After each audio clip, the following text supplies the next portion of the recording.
Qué triste, qué grave, qué estremecedor debe ser padecer, sufrir un secuestro, la pérdida de uno de nuestros seres queridos. Se ha secuestrado, se ha raptado, se ha tomado con violencia y retenido.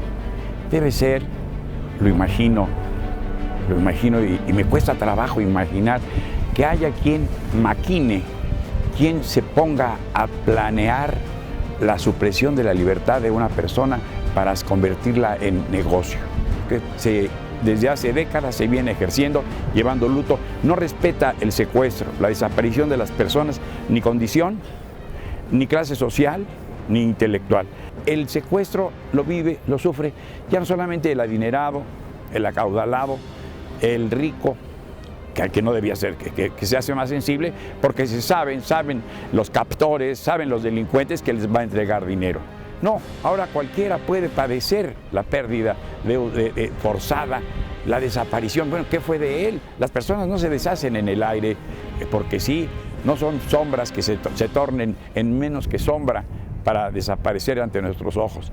El secuestro, la desaparición, el tráfico. Siempre me acuerdo, Susana, mi mujer, me llegó a platicar que siendo adolescente, saliendo de la secundaria 11, una viejecita que se fingía no poder caminar y que las niñas se acercaran, las llevaban, las secuestraban, estudiantes de secundaria de 13, 14 años, para luego venderlas en el peor de los mercados, el tráfico de seres humanos, mandarlas a la explotación de sus cuerpos para ser muy vejadas, para sufrir, para tener una terrible muerte.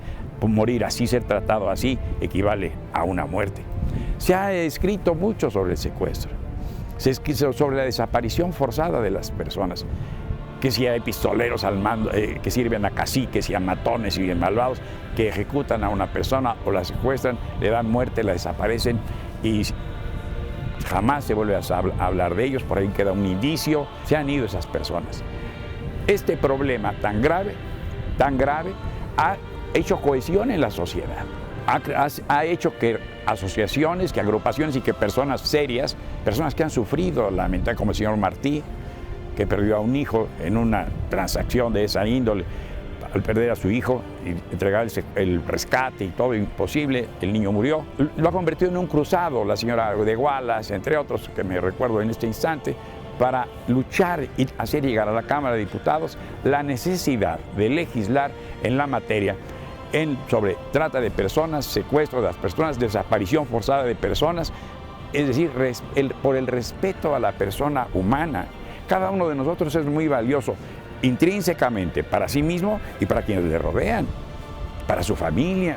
La está construyendo, constituye un ejemplo, constituye un ideal. Los hijos lo ven como el gran ejemplo a seguir, imitable y una forma de ascender y de crecer y de ser. Entonces los diputados se han abocado por esta exigencia social a la materia y lo han hecho con intensas discusiones y con una gran preocupación. También es menester que se legisle en forma también muy práctica, porque imponer penas de 150 años que nadie va a vivir, nadie es Matusalén ya. Entonces es impráctico y sabemos primero que a lo mejor ni siquiera debemos con los delincuentes.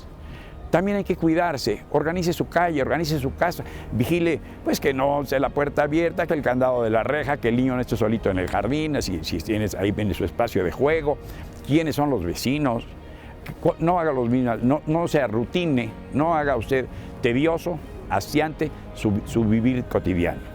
No lo haga en punto, no lo haga como aquel filósofo de Königsberg que decían que los relojes se ponían de acuerdo con su paso y su caminata para precisar la gran puntualidad de aquel pensador alemán. No lo haga así, interrúmpase, cambie cosas, cambie chapas, tenga usted bien seguro la casa.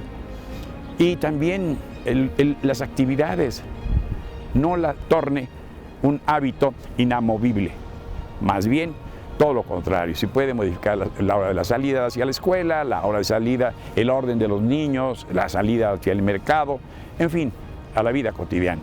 Pero aquí ya se legisla, aquí ya se trabaja intensamente sobre el tema y confiamos, hemos de fiar que en esta 63ª legislatura recién iniciada, pues se preocupen intensamente y den respuesta a este reclamo de la sociedad que está harta, cansada de sufrir, de padecer y de lo costoso que le resulta el llanto, la pérdida, el adiós involuntario de aquel que quiere.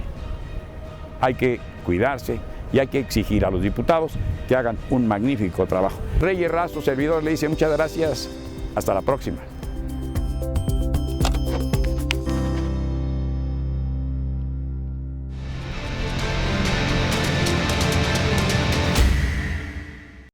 Muchas gracias, regresamos con ustedes.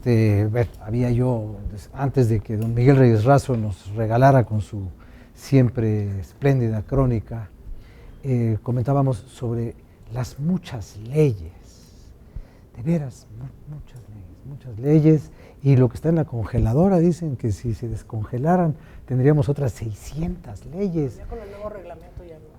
Bueno, pero como esas se congelaron desde antes, para eso están congeladas, para que algún día si quieren las descongelen. Eso ya pasó.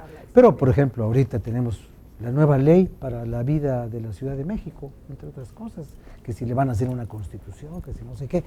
Yo pregunto, productividad, ¿cómo se mide cuantitativamente? Es decir, yo conozco el caso de un diputado aquí que es posiblemente una de las personas menos calificadas social y políticamente en este país, que tiene el récord de iniciativas presentadas. Creo que él solito presentó 60 y tantas iniciativas. No voy a decir su nombre, ya no es diputado ni de la legislatura anterior, pero fue una vergüenza.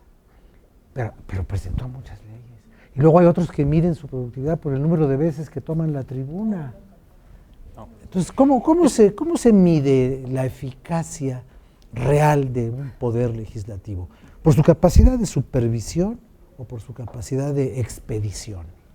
Yo creo que, Rafael, es un tema complejo. Yo me regreso nada más un poquito antes, porque lo que sucede también con nosotros, ahora los que estamos haciendo política y estamos en la Cámara de Diputados, es que la realidad ya se impuso afuera. La realidad se impone y nos están exigiendo los ciudadanos que hagamos las cosas de manera distinta. Tenemos gobiernos, y no solo a nivel federal, a nivel de los estados y a nivel de los municipios, obesos e ineficientes. Y eso sucede obviamente en el Poder Legislativo. Sí tiene que ver un poco con el tema de las leyes, que todos estamos queriendo crear legislación para mejorar las cosas.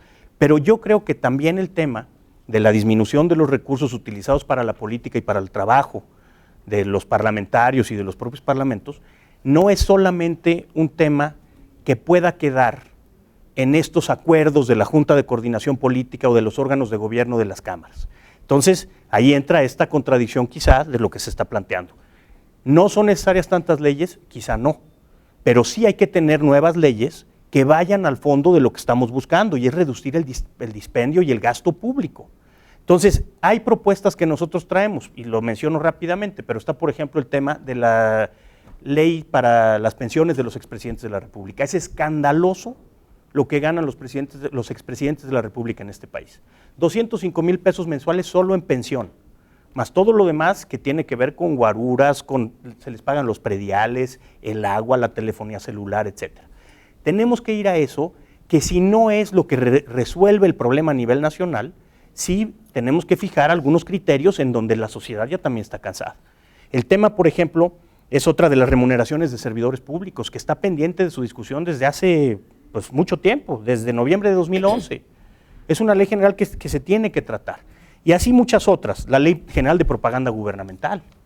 Sí. Tenemos que atacar el gasto de los gobiernos. Diputada Romero. Totalmente de acuerdo con lo que dice el diputado. Me parece que aquí tenemos que hablar, así como de lo que está diciendo, también de nuestra casa, y esta es nuestra casa. Me parece que el tema de la modificación al reglamento interior de la Cámara y a la ley orgánica del Congreso, en cuanto a transparentar todo lo que se hace, por ahí dicen en mi tierra que lo mejor es enemigo de lo bueno. ¿Cuál es su tierra? La Villita Santa, aquí en el DF. Ah, bueno.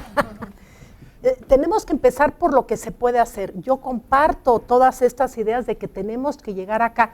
Finalmente el Sistema Nacional Anticorrupción provee el camino, pero hay que empezar hoy, esta legislatura, este periodo de sesiones.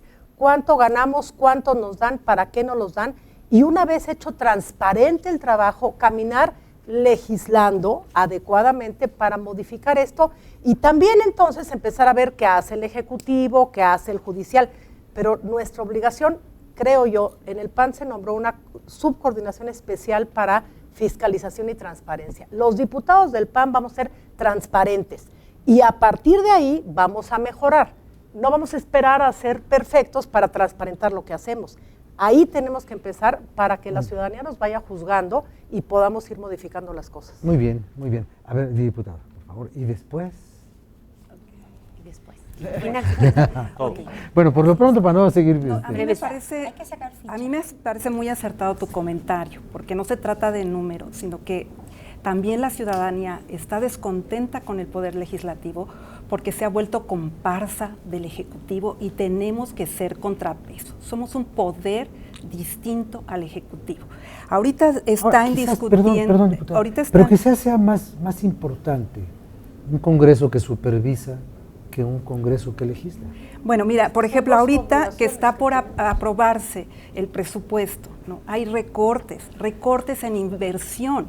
Ahorita, precisamente, la gente no puede vivir mejor porque se está recortando en donde se genera empleo y no se está recortando en, por ejemplo, esas pensiones millonarias, no se está recortando en sueldos también estratosféricos, y el gasto social también se recorta. Entonces, es muy preocupante tener un presupuesto que se recorta. Y el problema es que recortar presupuesto, gasto social, también va a tener un problema de recaudación fiscal.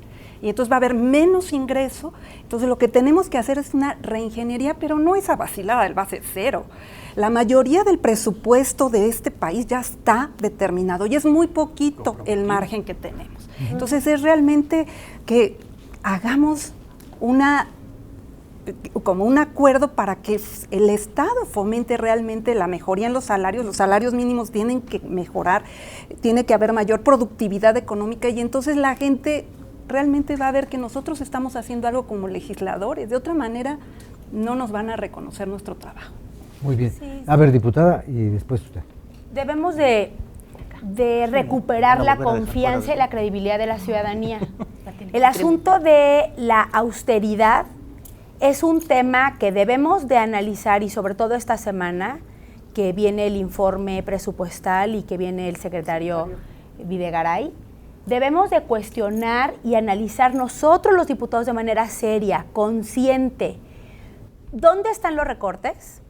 Porque el asunto de la austeridad, como bien lo decía mi compañera diputada, va a apretar el cinturón en los programas sociales que están obligados o que fueron pensados en un principio para generar estados de bienestar, mientras que la clase política sigue gozando de privilegios.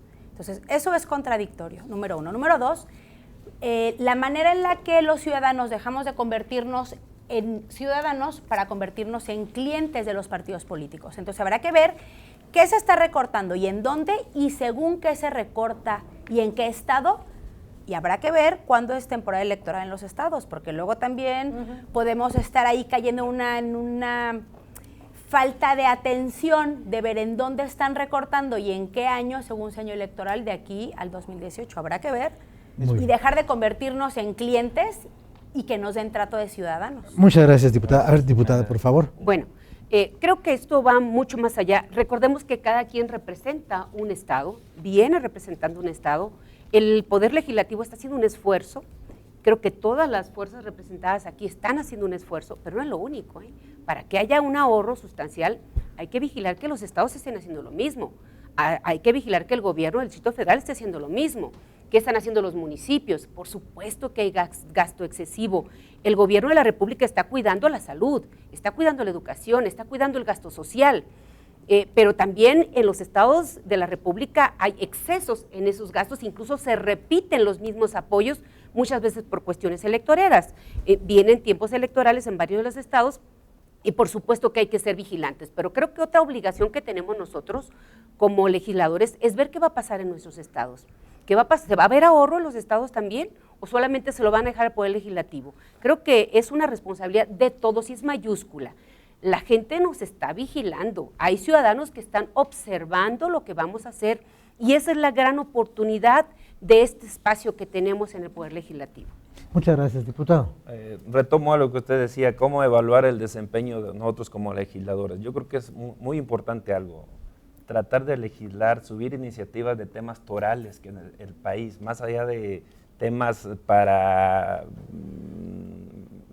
hacer una cuestión política o populachera, ¿no? Hay temas torales en nuestro país que hay que atacar y Nueva Alianza lo tiene muy claro. Educación, seguridad, salud. Esos temas son los que hay que legislar. Y de esa manera nos pueden evaluar. No están legislados suficientemente esos temas. Tenemos que hacer reforma, tenemos que hacer muchas cosas sobre eso. Tenemos que además simplemente pedir más economía para esos temas. No, de repente es legislativitis. O sea, tenemos 2 minutos, diputado. Muy rápido. Órale. Yo creo que lo que tenemos que hacer es, sí, obviamente, ir a legislar y a legislar para que no tengamos que estar viendo esta máxima de hágase la austeridad en los bueyes de mi compadre. Tenemos que ponerle todos, porque ahorita es un momento crítico para este país y no vamos a permitir nosotros que se trate de disminuir el gasto en educación, en salud, en el campo, que es un escándalo. Entonces, eso es lo que no se puede permitir. Y donde sí hay mucha tela que cortar es en el gasto suntuoso de las dependencias de gobierno, particularmente a nivel federal. Esperemos que nosotros, como cuerpo colegiado, podamos lograr una disminución de esos gastos de manera no escandalosa nosotros, sino poniéndonos de acuerdo por el bien de México. Muy bien. Bueno, 1 minuto 18 segundos, diputado. Bueno, en primer lugar, 17. Un concepto. Se presume de menos inflación histórica. Hay más pobres, el poder adquisitivo se perdió, es decir, no se trata de macro números, se trata de actitudes y de productividad. ¿Qué nos brinda la Constitución como función esencial? Derogar, dictaminar, autorizar el presupuesto de gasto público, que es una función exclusiva de la Cámara de Diputados, y el instrumento para generar igualdad en una sociedad, sin duda que es un presupuesto de gasto público. Y ahí nosotros tenemos que ver, como lo hemos estado escuchando, el gasto social es fundamental. Reducir el gasto administrativo, pero no el gasto de inversión, no el gasto de infraestructura. La infraestructura es la que genera economía. Por ejemplo, sureste del país, marginación. El sureste del país, en términos de presupuesto hablando, genera 1/3 del agua que se consume a nivel nacional.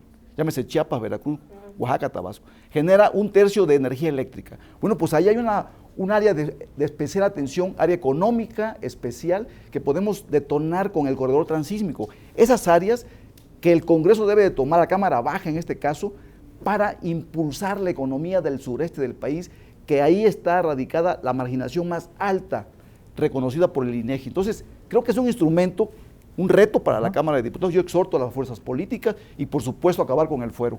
Siendo congruente con la plataforma electoral nuestra, Encuentro Social, acabar con el fuero, que es sinónimo de impunidad.